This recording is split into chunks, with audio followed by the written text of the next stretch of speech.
Welcome in, beautiful souls. Welcome, welcome, welcome. It's officially 8 o'clock. I was on time, y'all. I was on time.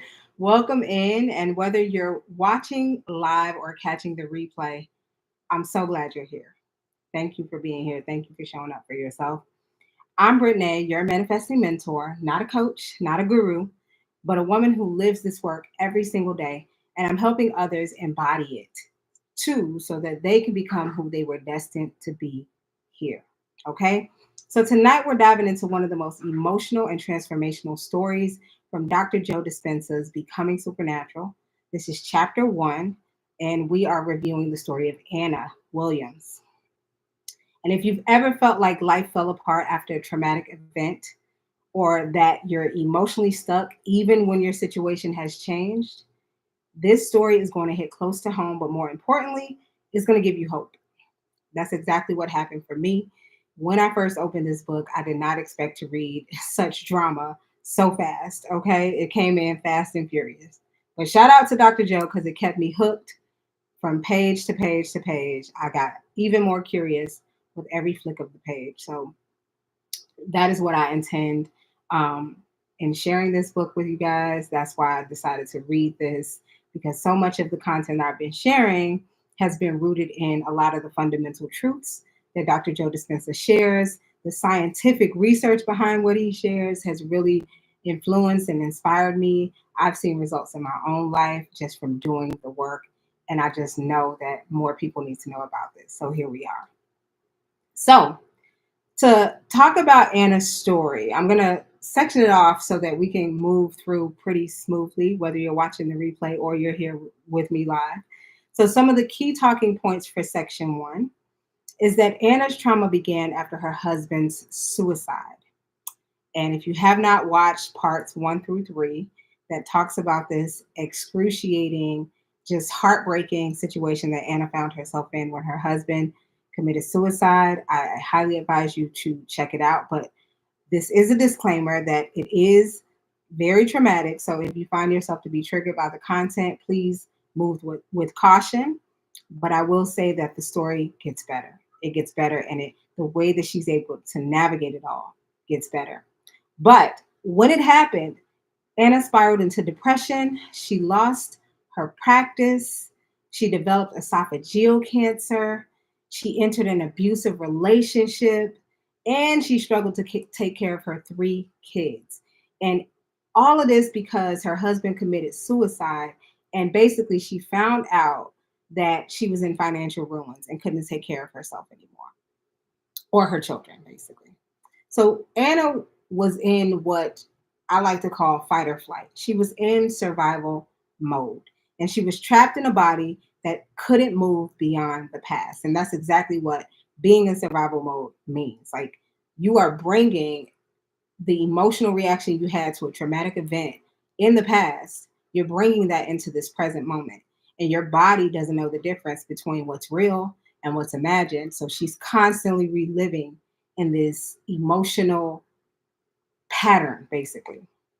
And Dr. Joe had this amazing insight as he was sharing her story. And that is that living in the emotions of the past is the past.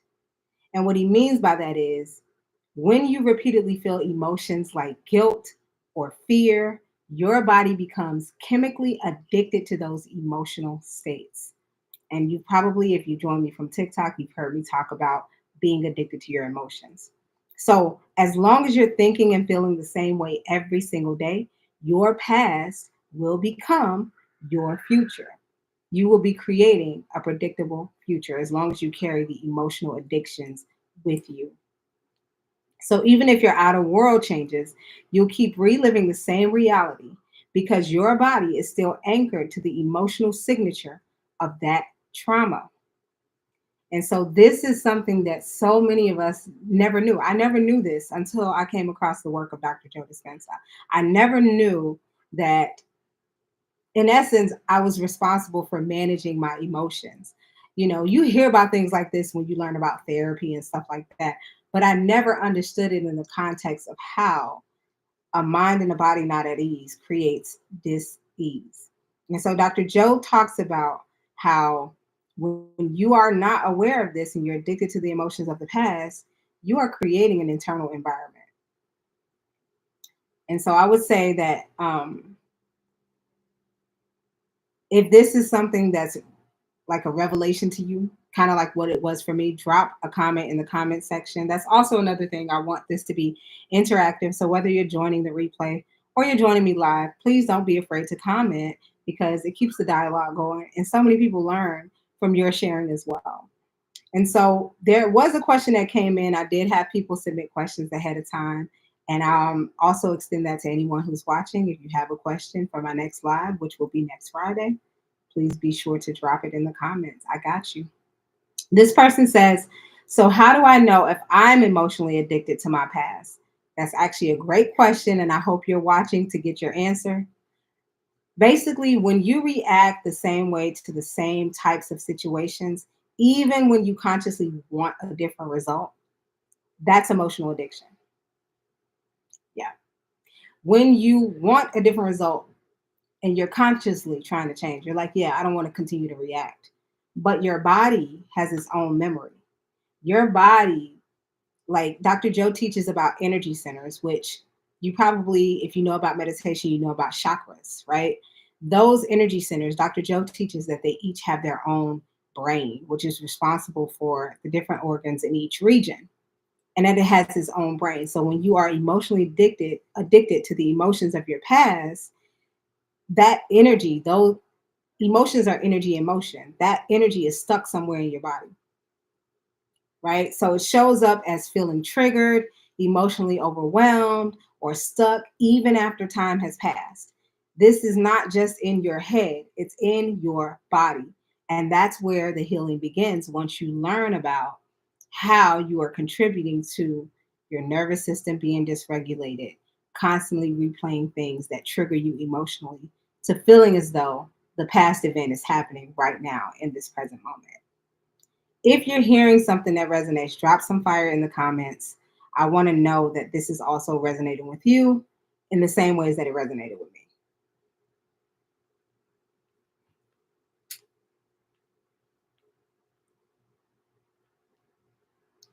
So part of what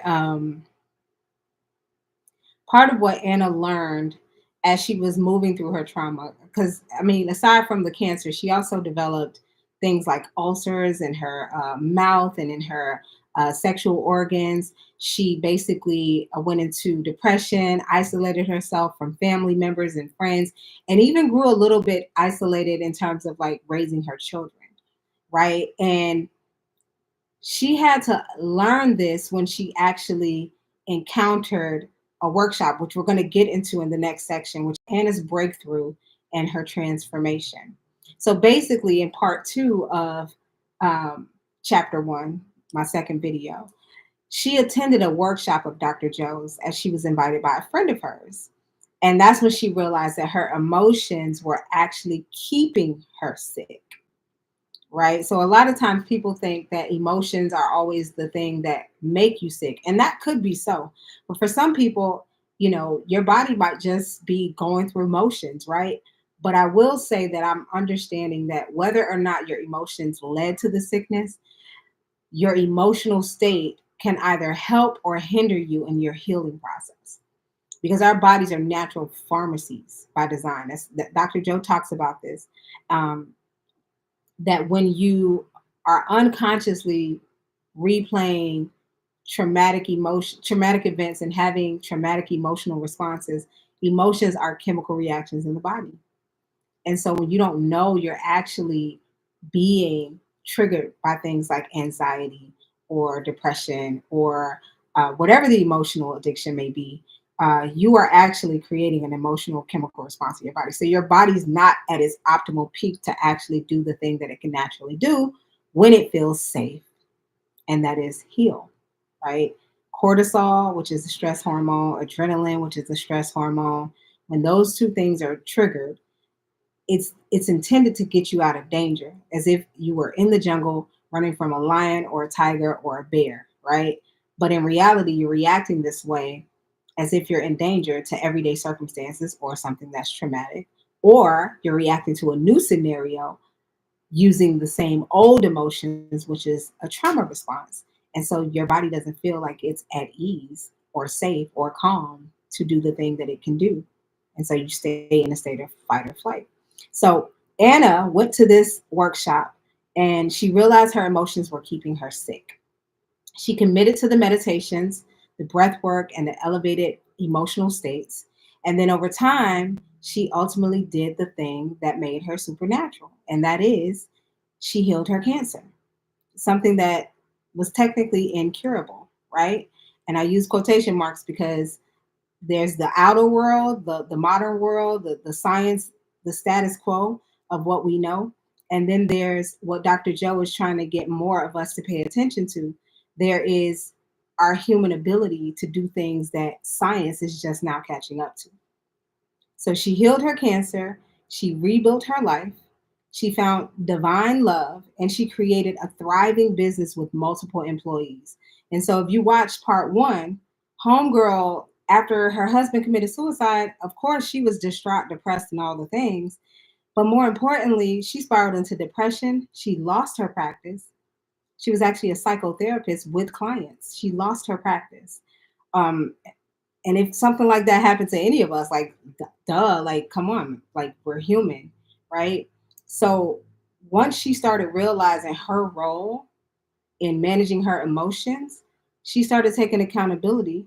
She learned the meditation. She learned how to do breath work to regulate her nervous system. And she made a decision. That's the most important thing. She made a decision to practice elevated emotions more than she was practicing the emotions of her past, which were emotions that she's addicted to. So over time, when she was able to heal all the things that had spiraled out of control when she fell into depression. And I remember when I was addicted to survival, right? I used to feel anxious when things were going well because when things were going well, it felt unfamiliar. And if you know anything about how when a human being feels like they're in the unknown, it feels unsafe. And it's only unsafe because we can't predict the outcome. We don't feel safe when we can predict the outcome. And so I used to feel unsafe when I was in an unfamiliar situation. And that's when I understood that alignment isn't a vibe. Alignment is a nervous system shift. Okay. It's all about how you manage your nervous system that determines whether or not you feel aligned.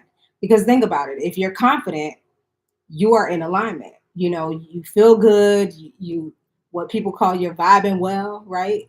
You are in a good space when you feel confident. When you feel anxious, your emotions are all over the place. You're jittery, like, everybody responds differently, but that's not alignment. You don't feel at one with what it is you want to connect with. In fact, you feel separate, and that's why you can't predict what's next, and you feel lost in the unfamiliar, right? So that's why Dr. Joe Dispenza says you have to feel the emotions of your future before it arrives. You have to teach your body what it feels like now. Now, if you are a follower of mine on TikTok, you know I talk about Neville, I talk about Abraham and Esther Hicks, because these are some of the people that I've learned from about law of attraction and law of assumption. And they all say the same thing. Even my favorite Reverend Ike says feeling gets the blessing, right? And Neville says we must live in the end, right? And even the Bible says things like, when you pray, believe ye have received and ye shall receive.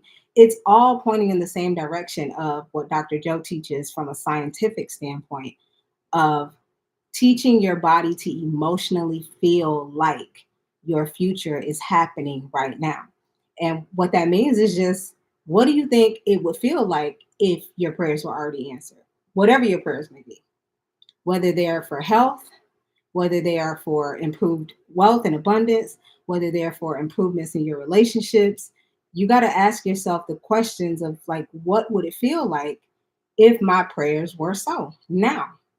And if you can condition your body in the same way that you unconsciously condition your body into survival out of protection, if you can condition your body to feel safe, even if you're doing it just with imagination, Because again, the subconscious mind does not know the difference between what's real and what's imagined. And you are constantly using your imagination throughout the day anyway. We all are. That's how we experience this 3D reality.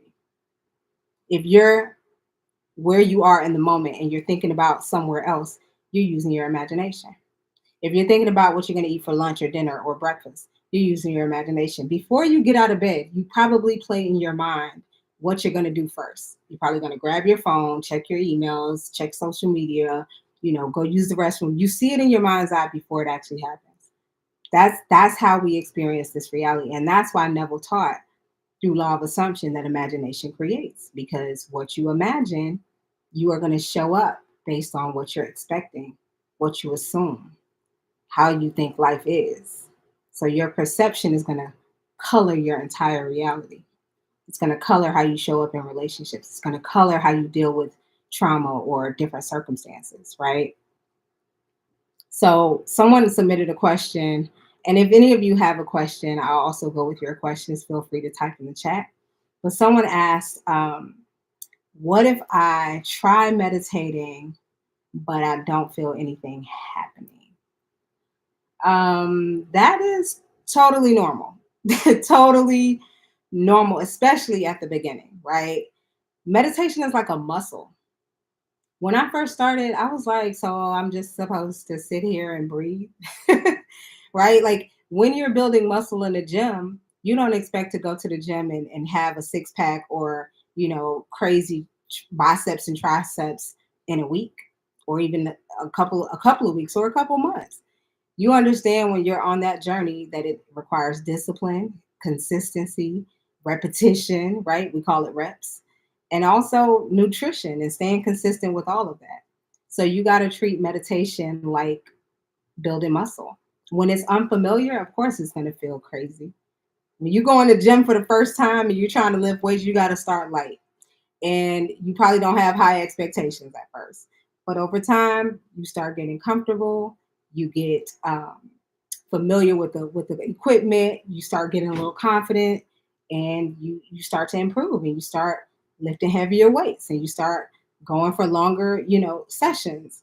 Same with meditation. You might start with 5 minutes, and then that increases to 10 once you feel confident, once you know what you're doing. And that's why I love the formula that Dr. Joe provides, because Anna, in her story, she must have known the same. When she started practicing meditations, she wasn't good at first. She was in pain. She had all kinds of issues, including ulcers in her, sexual organs and in her mouth, and aside from the cancer, right? She was always in pain. So if that's you, of course it's going to feel uncomfortable. But the whole premise of meditation is to learn how to tune out of your five senses and not make that noise louder than what your intention is. So with practice, you get better with sitting through things that might feel painful, or sitting through, a noisier environment, or sitting through the distractions that are the chatter in your brain, in your mind, right? You get better with tuning those things out, and those voices become less and less, and your stillness and your peace becomes greater and greater. And so that's the beauty of this work. So in the early stages, your body is going to resist. Our bodies are designed to resist change and unfamiliar, and so it wants to stay in the known. But if you consistently do the work, it will rewire your body and your mind over time. So I hope that helps. And so the next section, what was next for Anna? What's next? So here's what I just want to say. Anna was able to turn things around. And if Anna can rewrite her life story after losing her husband to something like suicide, losing her health, losing her career, and her self worth, then so can you. Okay? You don't need to have it all figured out, right? It's not about perfection, it's about progress. You just have to make a decision to begin, right? Someone last week, I did a video on TikTok talking about how change doesn't take time. It really doesn't. Change is instant. What takes time is making the decision to change. Because when you make the decision to change, you just naturally know what to do. You know you're not going back to the old thing.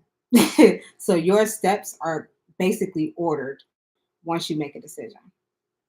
So when you make that decision, that's it, that's all. You're not too broken, you're not too late, you're not too far gone. You're just rehearsing a version of yourself that has expired. Okay? Every day you are rehearsing a version of yourself by what you imagine and what you assume and the familiar. And as Joe Dispenza teaches in Becoming Supernatural, what Anna started to learn is that she was rehearsing her grief. She was rehearsing her anger, guilt, frustration, you know, vitriol, all the things she felt. She was angry with her husband for committing suicide. She felt like he was a coward. He left her in financial ruins and never told her anything, kissed the kids goodbye like it was a normal day, and then jumped off a building.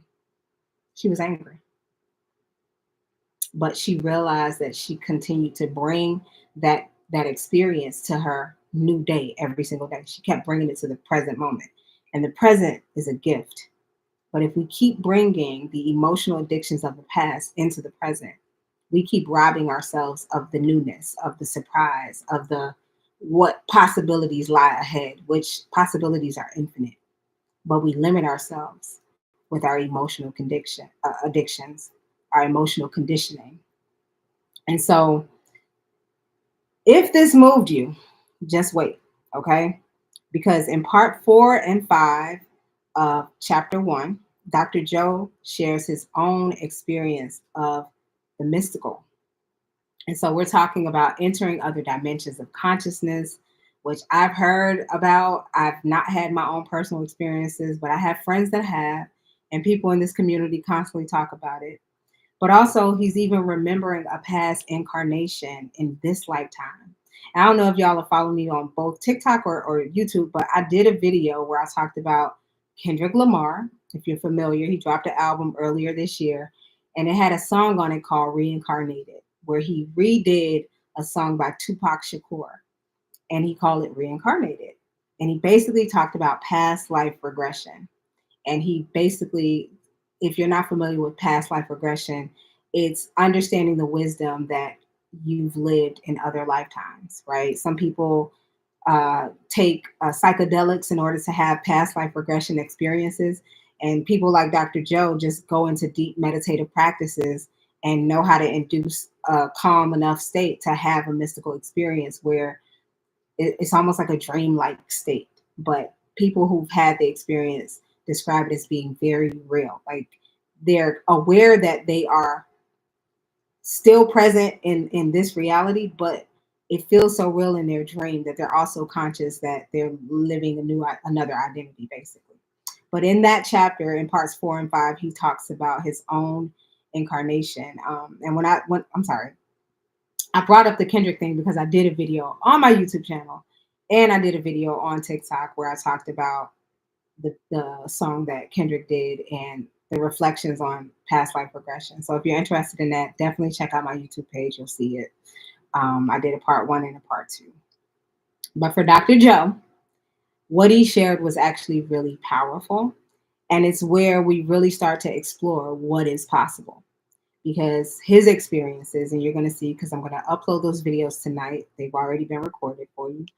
Um, but you're going to see that, my grandmother used to always tell me things like, you're such an old soul. I used to hear stuff like that all the time.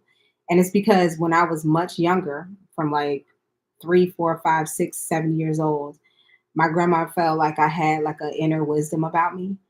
And I truly believe that, you know, maybe I came with a wisdom from my soul, like my soul has known many other lives. And people who are into this work talk about how we come here to forget.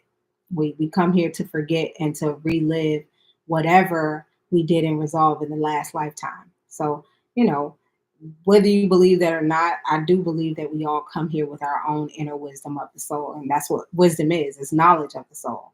So it's when even if your mind forgets, your soul never forgets. So Kendrick talks about that in past life regression. Joe does too. And I think his is actually really freaking cool because it speaks to what he does and what he's doing right now telling people about the science of our bodies and our minds and demystifying the mystical. You know, before I used to be into esoteric teachings all the time, like Neville and, law of attraction and all of that kind of stuff always thrilled me to learn about. I was so curious. But I love Joe's way of bringing science to it, right? So when I'm meditating, I'm not just sitting in silence and trying to quiet my mind. I actually know what I'm doing chemically. I actually know what I'm doing to my nervous system. Like he gives you that foundation to empower you to understand that you are naturally supernatural. You just didn't know how to work this thing called the body. You just didn't know. And traditional religion doesn't teach it, not in layman's terms, okay? It doesn't teach it in layman's terms. And I appreciate Joe going through his traumatic experience. I don't know if you guys know this, but he talks about it in the book. But he had a bike accident and he was supposed to be paralyzed. And the way he came into this work was that he was always super spiritual, learning about different spiritual teachings and different religions. And, you know, he found himself in crisis when he was supposed to be paralyzed for the rest of his life. And he just looked to a lot of the mystical teachers and masters that he learned from and said, well, they always talk about healing. So what is it about this healing that they keep talking about? And he grew curious enough to experiment. And that's all this is at best. It's all an experiment, guys. We are experimenting with possibility. When you're choosing to become supernatural, I'm going to tell you, we give a lot of power to our medical field. We let doctors and researchers experiment on us all the time. I'm talking about with clinical trials and drugs. I'm talking about with diagnoses and symptoms that we have. Everybody that comes to the emergency room is coming in with a symptom. And all the doctors are doing at best is guessing. Yes, they have, tests. Yes, they have screenings and machines that they come up with. But if you really sit back and think about it, it's all an experiment, right? Like there's no guarantee that any of it will work. All right. And they might have you know, a high rate of success. But if you think about even that, that's all a hypothesis put to the test, which is an experiment, right? We learned that in science grade school, but they're guessing at best. And so why not join the guessing game in a sense, but feel empowered because a lot of what Joe introduces is science. He is working with some of the top researchers across the world to see how meditation is changing our physiology, how we're able to change our brain and our chemistry in our body just from learning how to regulate our nervous system, how we're able to affect one another through brain and heart coherence. Like there's a fascinating part in chapter 1. Go watch parts 1, 2, and 3, where he talks about people sitting in the same room, going into heart and brain coherence, learning how to tune into their heart center, and affecting the heart rate of other people sitting on the opposite side of the room. We can do this. This isn't woo woo, it's not magic or witchcraft. It's literally, as human beings, we are electromagnetic beings. You ever touch somebody and got an electric shock? Static electricity? Yeah. We are electromagnetic beings. This is why we talk about everything is energy, everything is frequency. What's your vibe? That's vibration, frequency, energy. It's all that's what we are. And so we're learning how to become supernatural by just learning what we are and we're experimenting. If you're gonna bet on anything, it might as well be you.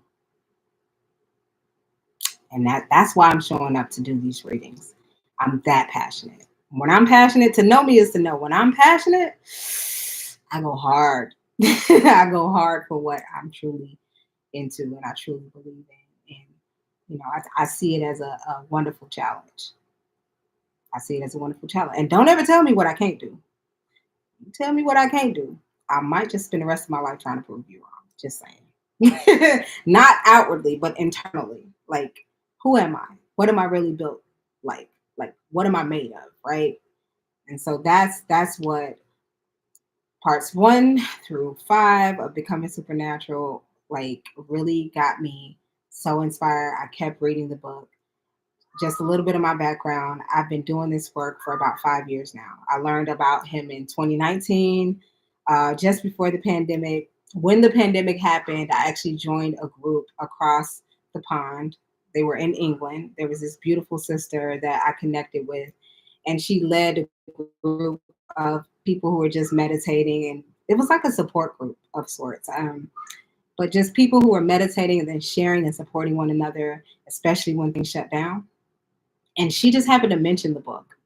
And I will admit, I didn't read it right away. I heard about it, it was on my radar. And this is how I know things are divinely uh, aligned.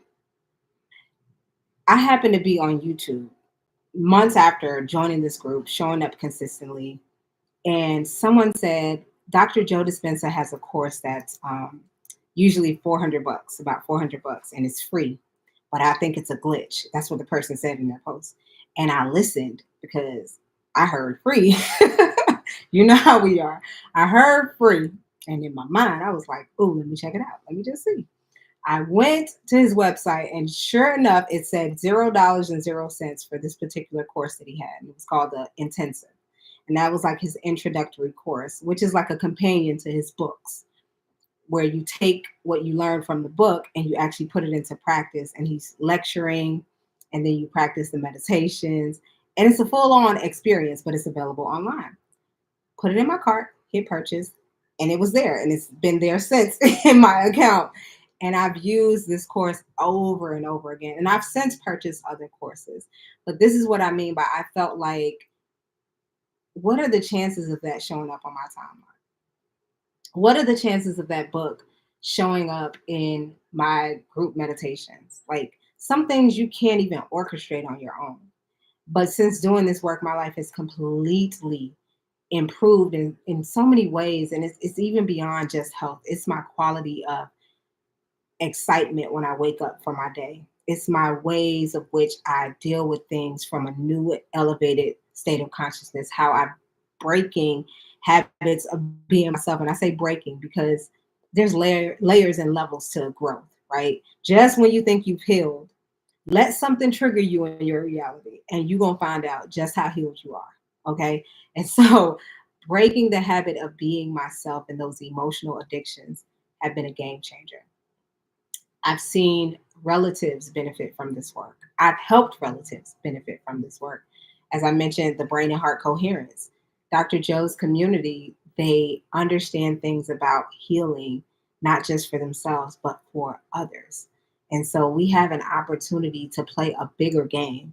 In this chapter, he talks about his nonprofit, Project Coherence, where people are coming together to raise the frequency of the planet. There's scientific data that shows that when people come together to raise their energy through modalities like meditation in those particular areas, there's less crime, there's less violence. Like this is research that's being collected and conducted because people care about stuff like this. And I thank God that people who are in science care about stuff like this, because rather than just studying a disease, I want to know what else is happening in the world. What other data can we collect? We know the bad things that happen. What about the good stuff? What about the people who care about humanity? What about the people who care about this planet? There's research for that as well. And we're all experimenting, and we're all, you know, deciding whether or not we want to become a part of the problem or the solution. And I think that this work is a hellified solution. It defies the odds. If you're not familiar with Dr. Joe's community, I highly recommend you check out his YouTube channel. When I started following him before 2019, he probably had a couple 100,000 followers. Now he's in the millions. And I think people are learning, and not just learning, they're taking heed because people are healing from things they're not supposed to heal from. People are manifesting things intentionally in a very intentional, scientific way. And it can't be ignored. It can't be ignored, and not by me, because I've been doing the work. And like I said, I've had my own miracles of manifestations. I'll continue to get into that as we progress in these teachings, but I'm sold. And this is just, I will say this, I don't believe in absolute truths in the sense that I feel like this is the only way. I don't believe that. I believe that any way that resonates with you, that gets you on board, that helps you understand best, is good for you. I will never condemn or, criticize anybody else's method for living or how they choose to do anything, right? Because we all are wired very differently. But I feel like the divine created us in the form of the infinite, infinite personalities, infinite, ways of thinking and seeing and doing and being to express itself through the infinite, right? But now that we're all here, whatever gets your gears going, do you. This gets mine going. And I believe enough in it, and I've seen enough work from people who are just like me, who are pretty ordinary, doing pretty extraordinary things because they decided to become supernatural, because they decided to show up for themselves. They decided to break the emotional addiction to their past so that they would stop creating a predictable future. And that's what it means to become supernatural. So, if you have not already watched parts 1 through 3 of Anna's story on my YouTube channel, they're all about 20 minutes or less and full of emotional and spiritual gems. I will say that just in the first chapter alone. Be sure to join me live again on Friday at 8 p.m. Eastern, sharp, just like today. I showed up on time, y'all. I showed up on time. I'm so proud of me. I'm so proud of me. But join me live again on Friday at 8 p.m. Eastern, and we're going to explore parts 4 and 5 of chapter 1. And if you want to support beyond these lives, sign up for my newsletter. It comes with a free downloadable 7 Thoughts to Unshakable Faith to help you start shifting your inner state immediately. Immediately. Break those emotional patterns of addiction to your past immediately by getting your mind right. Get these affirmations that I live by. Yeah. Thank you for being here, whether you stayed the whole live or you watched the replay, you're watching the replay right now. Your presence matters, right? It matters. It's all energy, and we're all contributing to something greater because we're choosing to become supernatural. We're choosing to become a greater, more evolved version of ourselves. And so I appreciate you. I'm with you in this. Um, you are the operant power, as Neville Goddard says. You are the one that you've been waiting for. And you're not alone in this journey. This is just the beginning. And until next time, if there's no other questions, I'm going to end my live. I thank you so much for showing up for yourself and for showing up for me. And I don't know who needs to hear this, but this is your reminder. And you got this. Bye, guys.